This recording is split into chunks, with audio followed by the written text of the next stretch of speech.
വിദ്യാരംഗം കലാസാഹിത്യവേദി കൊല്ലം revenue ജില്ലാ പ്രവർത്തനോദ്ഘാടനം നടത്തി. ഇതോടനുബന്ധിച്ച് കവിതാ ശില്പശാലയും സംഘടിപ്പിച്ചു. കരുനാഗപ്പള്ളിയിലാണ് ജില്ലാതല പ്രവർത്തന ഉദ്ഘാടനം നടന്നത്.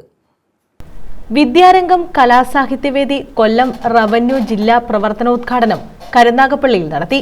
കവിതാ ശില്പശാലയും ഇതോടനുബന്ധിച്ച് സംഘടിപ്പിച്ചു. കരുനാഗപ്പള്ളി ഗേൾസ് ഹൈസ്കൂളിൽ നടന്ന പരിപാടി കൊല്ലം ജില്ലാ panchayat president doctor P K. Gopan ഉദ്ഘാടനം ചെയ്തു. ക്ലാസുകളിലേക്കുള്ള പാഠപുസ്തകത്തിന്റെ ചർച്ച അത് അടുത്ത വർഷം വിദ്യാർത്ഥികളിൽ ലഭിക്കത്തക്കവണ്ണമുള്ള വിഷയാവതരണവും അതിന്റെ സെമിനാറുമെല്ലാം തിരുവനന്തപുരത്ത് പൂർത്തിയായിട്ടുണ്ട്.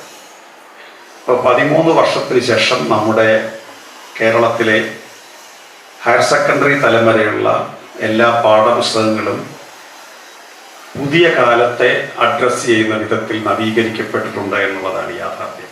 ഞാനിത് ആമുഖമായി പറഞ്ഞത് ഈ പാഠഭാഗങ്ങൾക്ക് അനുരോധമായ വിധത്തിൽ നമ്മുടെ സ്കൂൾ ഫെസ്റ്റിവലുകൾ, സ്കൂളിലെ ഇതര പ്രോഗ്രാമുകൾ, അതുപോലെ ഇങ്ങനെ കലാസാഹിത്യവേദി പോലെ വിദ്യാർത്ഥികളുടെ സർഗപ്രപഞ്ചം വികസിപ്പിക്കാൻ കഴിയുന്ന ഇടങ്ങൾ ഒക്കെ ലക്ഷ്യമിട്ടുകൊണ്ടാണ് പുതിയ പാഠപുസ്തകം വിഭാവനം ചെയ്തിട്ടുള്ളത്. ഇവിടെ നിങ്ങൾക്ക് ആദരിക്കപ്പെടുന്ന ഒരു കുട്ടി ശ്രീമതി കുമാരി ഭദ്രഹരി നമ്മുടെ ജില്ലയിൽപ്പെട്ട കുട്ടിയാണ്. ഞാൻ പല സ്ഥലങ്ങളിലും അത് ഇപ്പോൾ നമ്മുടെ ജില്ലയ്ക്ക് പുറത്തൊക്കെ പറയേണ്ടി വരുമ്പോൾ, അല്ലെങ്കിൽ തന്നെ ജില്ലയിൽ തന്നെ പറയേണ്ടി വരുമ്പോൾ അഭിമാനപരമായിട്ട് പറയുന്ന ഒരു വിദ്യാർത്ഥിയാണ് ഈ ഭദ്രഹരി. കൊല്ലം ജില്ലാ വിദ്യാഭ്യാസ ഉപഡയറക്ടർ ലാൽ പി.ഐ. അധ്യക്ഷത വഹിച്ചു.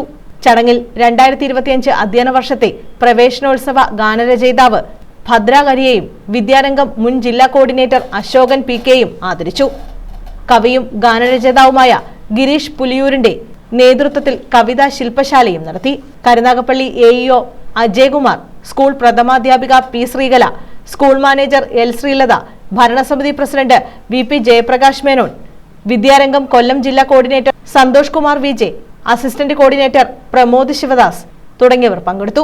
വിവിധ ഉപജില്ലകളെ പ്രതിനിധീകരിച്ച് 250ഓളം വിദ്യാർത്ഥികളും അധ്യാപകരും പങ്കെടുത്തു. News bureau, Karunagappally.